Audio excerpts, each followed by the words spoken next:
What up, y'all? Rudy Rush in the building once again. You can't rush success. I'm telling y'all right now, I'm saying us outside of my mom, the subscriptions are going up. We want to thank everybody for rocking with us, man. The show has been unlike anything I've been a part of, from the ground up. We're very appreciative of everybody listening, and all of our guests done great jobs and have come back and asked us to be back on. But this guy today, our guest today, I don't have too many guests as famous as I am on the show. But this dude, I'm telling you, he's been in your living rooms, he's been in your cars, he's been on your honeymoons and all these other things. He's a fantastic entertainer, a singer songwriter, and famous family member. We'll get into that a little bit. Some people be surprised, but I was surprised when I was young and found this out. But welcome to the show. You Can't Rush Success welcomes Kevon Edmonds. What's up, bro? Hey, baby, how you feeling, sir? Man, I'm great. Kevon, I just want to start by saying, a lot of people, they know you by name, and your associations run deep. You know what I mean? And I think that's a testament to your career. When you say Kevon Edmonds, people don't have to say, well, who is that and where's he from? But if you're out there and you've been living under a rock for the last century or so, Kevon has been a member of After Seven, and he has some brothers we'll get into in a moment, but we really want to focus on him. And on You Can't Rush Success, we just like to talk about the journey, because everyone knows Kevon Edmonds, but they thought he woke up as Kevon Edmonds, and he did. He was born as Kevon, but for everyone to know your name internationally, it had to be a progress and a process, and we want to kind of get into that. So we wanted to just, if we could, start from the beginning, because I know a lot about you, but when did you start singing? When was the first time you said, I have this talent? Wow. When I started singing, I didn't think about the fact that it may or may not have been a talent. Mm. So um, I would say probably back when I was probably in fifth grade. Now here's a elementary school name, Crooked Creek Elementary. Okay. uh, so my music teacher, because we had different courses at the time. My music teacher, and we used to sing this song, Wells Fargo Wagon. I know I'm talking foreign to everybody, but my part was, and I got me a gray Mackinac. That was my part. So when that part came around, the teacher thought, oh, this little guy, he's got something. But I never thought anything more about it. So push forward, seventh, eighth grade. The only thing I used to do was listen to, before my brother started bringing music around, was listen to commercials. So if there was a commercial on that I liked, the little jingle, that was my singing part. So no real formal training or anything at all, but it just kind of over time started to move in that direction. But then, my brother Melvin, who had a tremendous influence musically in our household from a standpoint of performance. Mm. My mother and father always had music in the house, so we always enjoyed some kind of music. But Yeah. it was my older brothers, Marvin and Melvin. They were the ones who had their jobs and could go buy their 45s and bring them home, or bought their albums and played it on the stereo. And so we get a chance to listen, and that's how I used to study. Mm. I would study by listening.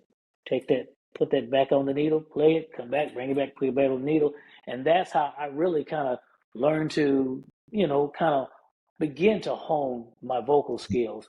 But Yeah. it was Melvin, my brother Melvin, who really kind of introduced live performance. He had a band when he was 15 or 16 years old. Wow. You He know was what? And he was a lead. He was a lead man in his own band. really, Yep.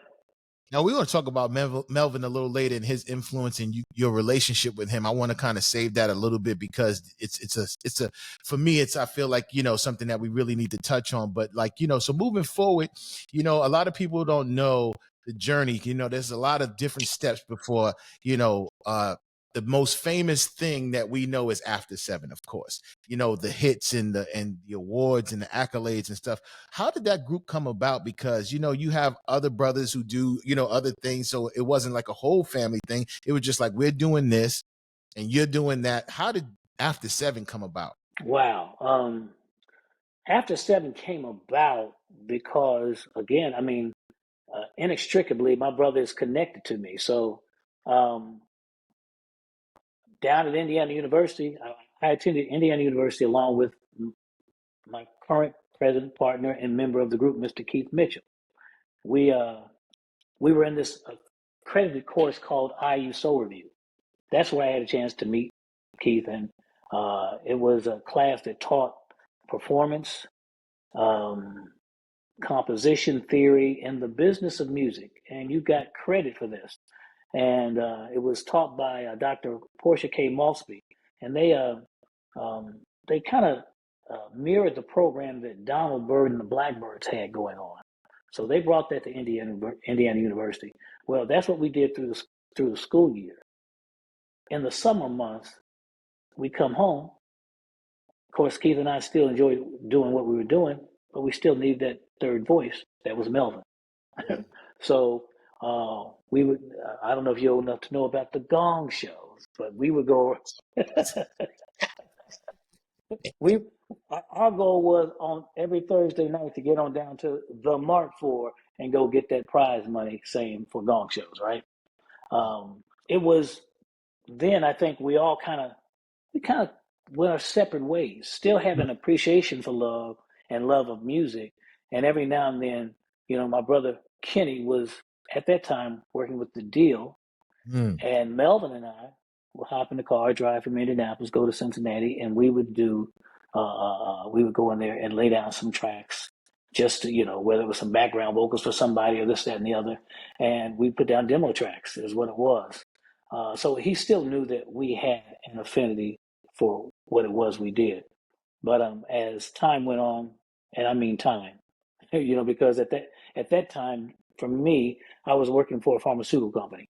And I said, oh, I'm going to be here 3 years. That's it. I'm going to be here 5 years. That's tops. And no more than 7 years, I tell you, right? 10 years, okay?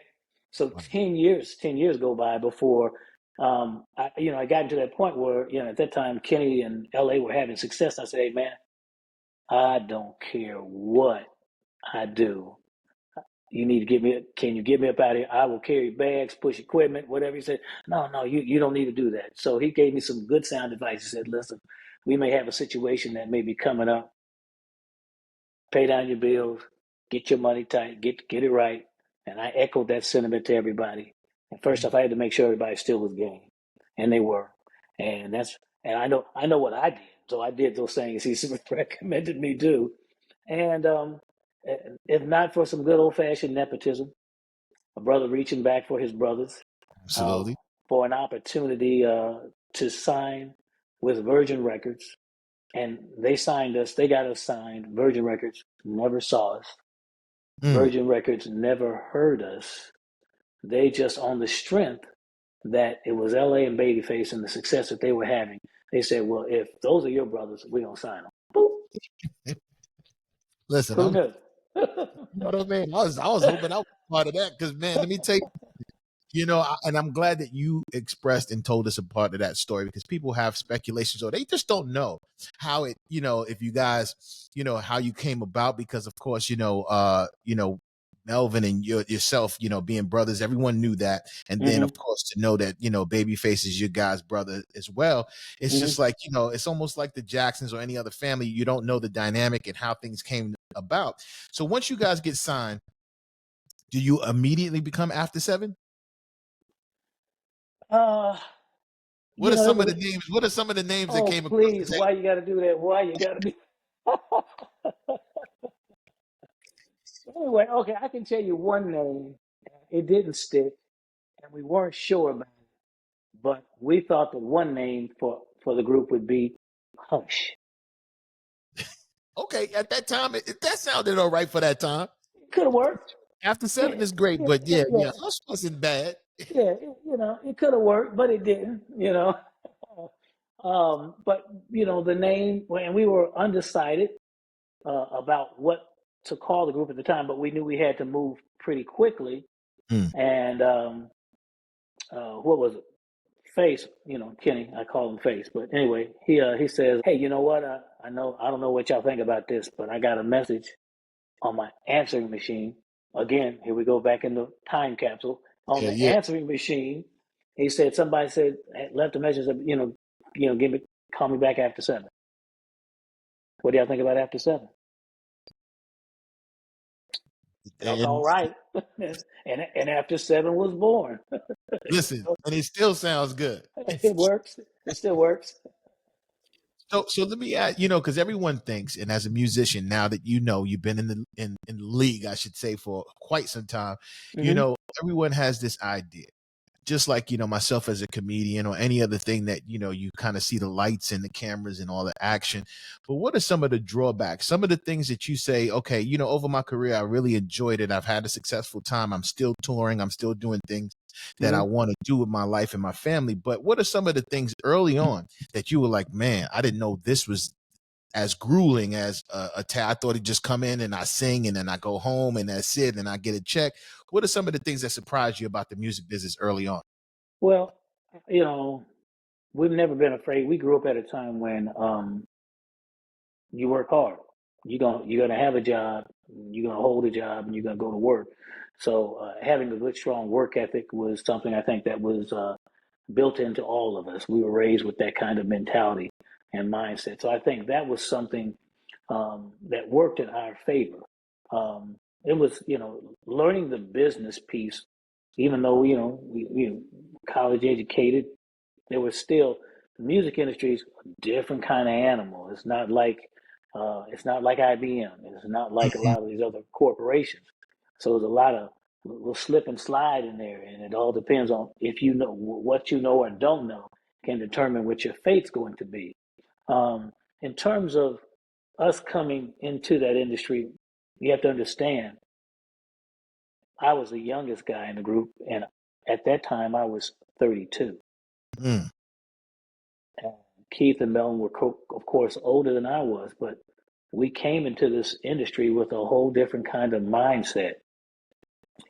Um, Whereas a lot of labels back in the day, and maybe not so much today, but back in the day, it was like if you signed an act, you're typically signing somebody who's 18, 19, or 20, 21, something like that. mhm, mhm. And when we tell you you need to be at such and such, that's where you need to be, and we expect you to be there. When they would say that to us, I said, okay, so we going there for, why are we going there? So, it was just a natural grown man thing to do. It's like, okay, I hear what you're saying. I understand, but I want to understand why it is you need me to be there. And so they quickly learned that became this issue, this kind of tug and pull thing for us, uh, because I think we started to get this reputation as kind of difficult Mm, because we were grown men and we wanted to understand what we did not understand. And we just wanted that we be clear. You can tell me to run over there. That's fine, but let me understand why I need to run over there, and we'll get there. But let me understand that. And that was they felt like we asked too many questions. So a prime example is because they dealt with us like we were young artists. They would tell us, well, you've got to be here down at the record label here at 12:30, and we're going to get started then. Okay. Well, you tell us 12:30. Well, if you say tell us 12:30, we're going to be there at 12:15. That's how we build. So we get there 15 minutes sooner than the time that they say we're supposed to be there, but really the time was 2 o'clock. yeah, yeah. So So they learned we were learning each other at the time. So they learned Mm, that about us. Don't play with them. They grown, because then now you got three grown men got a little attitude here. Now you got us down here, and what are we doing? We wait ready to get to work or do whatever it is that we got to do. But you playing us like we some little kids. So it's kind of learning process and growing, learning how to grow and communicate with each other. So that was one of the first challenges I think that we faced being at a label because we never been signed to a label before. So it was new all around for both sides, both factions. no, absolutely. We're here with Kevon Edmonds after 7 and just a fantastic career and still, touring and doing things. So what was the moment that you said, "Hey, we've arrived, fellas"? Like what was the first moment because of course, you're building an album or you're starting your career and like you said at the late age of 30, Mhm. which, and really there's no age which is proof of that. But at the same time, like you said, you're normally signing 19-year-olds or prodigies and things of that nature. When was the Mhm. first time you said, "Hey, fellas, we got something"?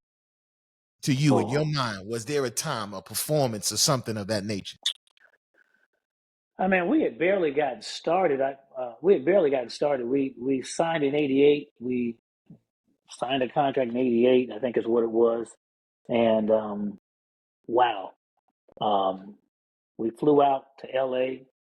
Um, as a matter of fact, we were flying out of Indianapolis. It was probably the scariest flight outside of one other one that I'd ever been on. It's like, is this really happening? So we're taking off, and we were on a 757. So 757 took off before us. And so when these planes take off, there's this weight that they leave in there that can be very disruptive for the next plane that comes in its pathway. Mm, And so that we got caught in one of these other planes' weight, right? And wow. so, and of course, Virgin Records was taking real good care of us. So we were flying in first class, like, you're going to put me in first class. That's what we was. So we watching, uh, uh, the plane is doing all kind of things. But what I'm watching, which is what I still do, is I'm looking at the flight attendant. I'm looking at the terror that's in her eyes. And I'm Mm, like, this this may not go well. But wow. we got through. We made it to LA. We stayed in corporate housing, and we just kind of had to hang out for a while because LA and Faith were really busy doing a lot of different things. Hmm. Yeah, so he Hmm. called us up one Sunday morning, and we drove up in our brand spanking new Omni Dodge that Virgin Records was renting for us. And we came on up to the house, man, and he just had these lyrics that he had written out. For Ready or Not, and he gave us the melody and the parts, and was like, you know what? I mean, to um, 6 weeks, 6 weeks prior to that, everybody was working a job. Now we're out here in Wow. California with my brother, songwriter, producer, giving us one of them, which turned out to be the flagship song of our career. But we knew that this was something really, really special happening in that moment. But the thing that felt like a real life changing moment was when we stopped and thought about where we were, um, probably, let's say, 8 months prior from working Hmm. to when we finished that record, released the first single, and we had a video on BET. Boom. I would never. Donnie Simpson. And if I'm not mistaken, the album covers just said "After Seven" was black with Yeah, yeah, gold yeah, writing. black. We had red whiting, but here we are in black suits, the three of us. Yeah, Okay. you close. That was it though. Man, what it was like, okay, we're doing it, and just like our lives just seem to change in the snap of a finger, almost literally. So let me ask you, Kevon. It's like you said, that song is the flagship, one of the most quotable lyrics of all time. The rain, the sun, Right. it's in comedy specials and all types of different things and stuff like that. And even yourself, people. And I'm going to say this, and this is the first time I've even had this thought, even having this conversation. I think people, when they listen to After Seven and enjoyed the music, but even with you and your brother switching and taking lead here and there, you were the lead, but then people would just wait for you to come in Right, right. sometimes. You Yeah. know what I mean? People they anticipated when your lyrics would Yeah. come in. It was just like as a young person, I used to be like, I like that. I get it. I used to love that when you used to Hey come man, in, I got bro. to give it to the maestro. That was my brother Face. He understood what it was, how to set it up. It was a setup. It was just the perfect setup. You had this. You had my brother Melvin, who was giving you that good soulful David Ruffin kind of delivery. Yeah, Good, just good passion, and then it just set me up to just kind of float right on the top. And it was yeah. money.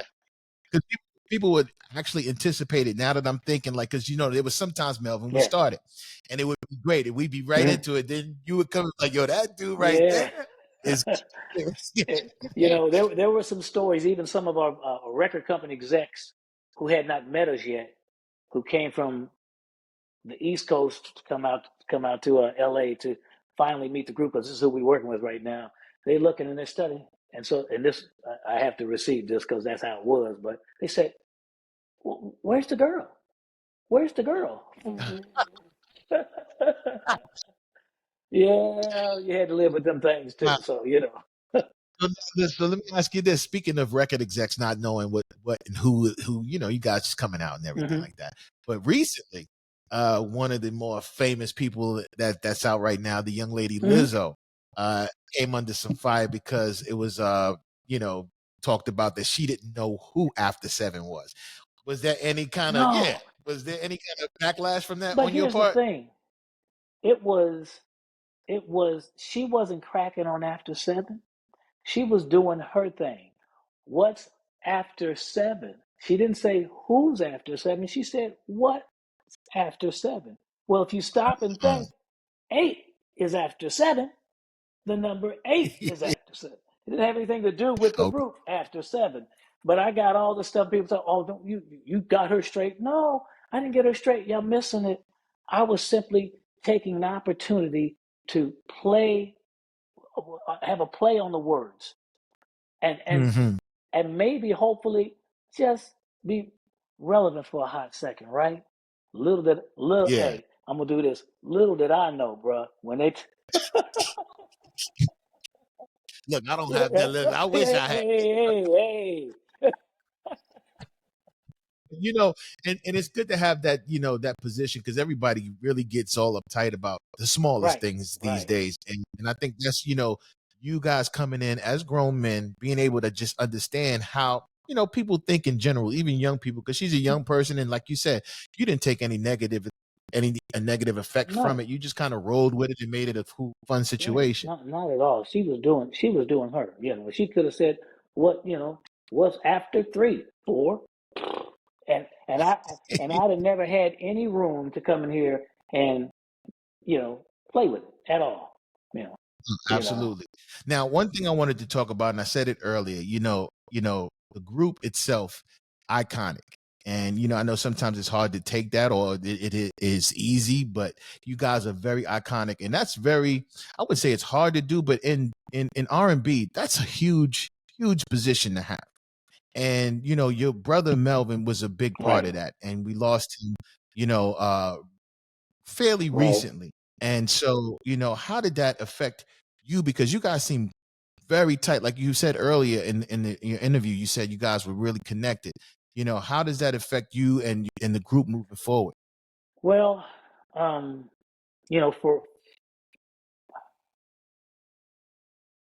After Seven came into existence in '89, and we actually stopped recording in 19. It was probably 1996 was the last time recorded. So after 7 years, we had stopped recording.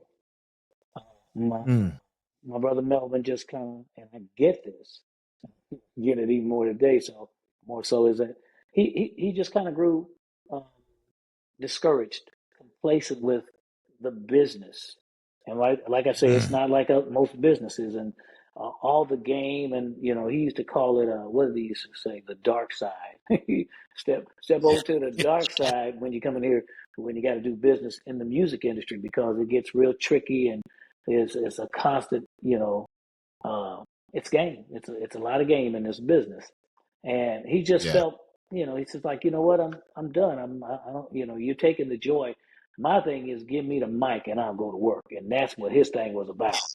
And when you put all those other elements and dynamics, you introduce all that into it, it can take the joy away. And we've seen people who felt like, there was a time when I think Jasmine Sullivan felt like, you know what, I'm through with this now. Imagine if she had said she wouldn't, we wouldn't have gotten these wonderful songs and presence of what she delivers here today. But I do understand how you can be discouraged by it. Um, so for 20 years, we did not record. And wow. Keith and I, it's so crazy to ask the questions. Keith and I were just kind of mulling over this the other day. I was thinking about, we never intended to record again. We never thought that we would record again. If my brother Hmm. Melvin, who was such an integral part of the sound of After Seven when we recorded, isn't stepping up to the plate, then we're not gonna go out there and look like Boo Boo the Fool without without Melvin, right? So the decision was made. We weren't mad because we did understand. Now, that did that prevent us from doing live performances? We were doing live performances, track shows, and his son Jason stepped up and Wow. filled in, and big shoes to fill, but still, there's talent in the family, and he was able to carry it and hold his own. Um, Mm. but in 2015, Kenny said, "Hey, what do y'all think? Y'all want to try something again?" And I said, "Well, try what? If Melvin's not doing it," and pitched it to Melvin, and Melvin said, "Okay, let's try it." So we were shocked that he was. We were Wow. shocked he was.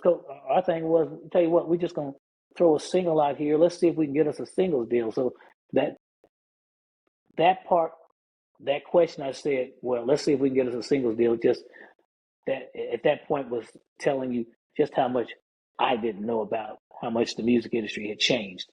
You know, um, because we got into the studio. Uh, Jason, my nephew, sang with us. We got in there and we recorded, and we let Paul go ahead and mix it, give us a rough mix, and he brought us Yeah. back in. So Daryl Simmons, Face, all four of us were in there, and he played the song, um, and we were astounded. We Wow. were in disbelief because we couldn't believe that a sound that we had 20 years ago was still intact. How does that happen? We were just we couldn't believe it, but we thought that, well, we'll just do this one song and put it out there, and it didn't go far. That conversation didn't go far, because what they did, the people in the industry, they Uh-huh. just kind of, come on now, are you serious? So who gets singles deals are the young artists, because they can move those units, right? So I just thought it's just one record, that's not gonna be a big deal, but it was a big deal. Y'all can't do. Let me just say something to you, OG. Y'all can't do a singles deal. You'll have to do an album if you want to get music out there. And that was not the plan. We didn't plan on that at all. But Yeah. they told us we ended up having to do. And we tossed it over to Kenny, and Kenny said, "Well, hey, let's just keep going." And that's what turned this record, turned this one single To- into an album. And yeah, Wow. and we weren't planning for it. Look at me. I'm gonna just go ahead and I'm fessing It's up. all, I'm fessing up because you got me out here like this. no, See, I don't even know you why you got it, did bro. that. Called I Want You. Here we go. No, no, listen, and it was very well received and everything. So, what's going on with you now? Like, what have you got going on? Like I said, I know sometimes you do tour dates and things of Hmm. that nature, and like and you guys always popping up on interview shows and Yeah. things of that nature. What's going on with you?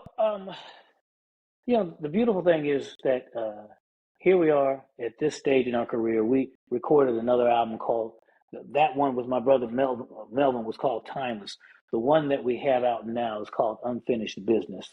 And Mm, prior to us recording that, I had spoken with my brother Melvin before he passed, and I was trying to let him know that, hey, there's the cat. Um, that I'm looking at that I think could hold it down. And I let him look at it. He said, yo, he gave thumbs up, like, this guy can go. He could be a good addition, you know. And so we went ahead and got into the studio and recorded it. So the best thing about all of it is that we still get to do this, because a lot of folks don't. It's one thing. It's don't. one thing to still have your music out there. It's another thing to go into the studio and record again. So we were blessed enough, fortunate enough to record. Right now, we're on our fourth single. From the time we came out in 2016 with the Timeless album, being away for 20 years, we've had maybe seven or eight consecutive top 10 singles. Yeah. Wow. Now, does it hit like it used to back in the day? No, it's a statistic. That's all it is. But what it does say is that we're making quality caliber music. It may not be a number one. The world may not all hear everything that we're doing, but we still get to do what we love doing, and there's people who still have an appreciation for it. Tell you something, Mm. Kevin. I don't call them cougars no more because they're my peers. But these women I date, they got it. When they fix me a nice little dinner that's playing in the background, I'm like, I don't know what that Come on is. now.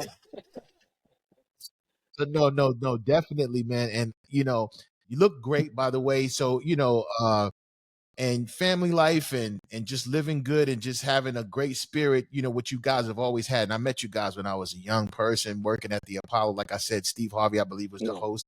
And it's funny you mentioned Jasmine Sullivan, who paid homage to you guys at some point. We discovered her when she was 11 ain't that years something? old, and she was one of our Right. Apollo kids, man, with 50 kids, and they split it up halfway through. And I was like, after she finished, I said, do we have to finish this thing? It was done. Like she Yeah. does now at Yeah. 11 years Mm-hmm. old. But we appreciate you because you've made so many memories, your brothers and yourself, and I think it all came at the perfect time for R&B, honestly. And for a lot of people, myself included, it definitely, I was born in 73, and it just took me, and I can recite every lyric, and that's one of the things I still go to now. So I thank you for myself and for the audience, but myself particularly because I was like, yo, I thought I was cool when I had ladies Mm. over. I'd be like, Mm. Mm. hold on, after seven You now. put You know? put you to work there, baby. Absolutely, man. But we want to thank you. And are you on social media at all, OG? Because I know you say you're OG, but are you? That's what they say. I have to sometimes receive it, but yeah, we on Instagram. We at After Seven Music or the real Kevon Edmonds Seven, but all across the board, whether it's Facebook, Twitter, it's at After Seven Music always, and the same thing with the Yeah, website. See, I've been trying. I know how to do that right there. You see that? yeah. That was good. That was good. You got it all in there. Well, I just want to say thank you so much for joining us, everybody. Make sure you follow After Seven. Make sure you find out where they're touring and performing at, and get that new album that's out right now. Anything you want to promote, please, man, come back. We would love to have you on, man, because people don't know. Sometimes they see the artists and don't know how down to earth and cool they are, and you are Oh man, that. appreciate it. Definitely. Well, it's interesting that whole Lizzo thing um, raised a level of awareness in ways that, and for many people who didn't even know that we were still here, crazy as it is. So Yep. it's like as a result of that, there are a whole lot of other folks who are now aware that After Seven is still out here doing our thing. So it's a blessing. Y'all brothers are no Yeah, joke, man. I promise you that. For always and forever, for real, man. Thank you so much, Kevon. I appreciate it so much. Everybody, you can't rush success. Thank y'all for listening and tuning in to one of the greats right now. Iconic. Kevon Edmonds, man. Thank you so much, brother, and much health and blessings to you and your family. And I hope to see you soon. appreciate you.